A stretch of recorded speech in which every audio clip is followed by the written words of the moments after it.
मला बघून हळूच हसती ग पिल्लू, मला बघून हळूच हसती ग पिल्लू, तवा लईच गोड दिसती ग पिल्लू, तवा लईच गोड दिसती ग पिल्लू.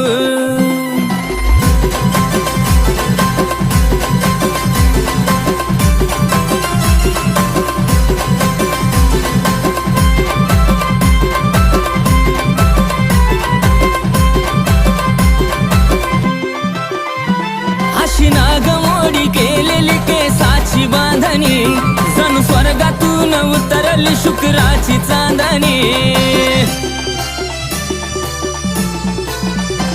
अशी नागमोडी केलेली केसाची बांधणी, जणू स्वर्गातून उतरली शुक्राची चांदणी. तुझी आदा मनात बसती ग पिल्लू,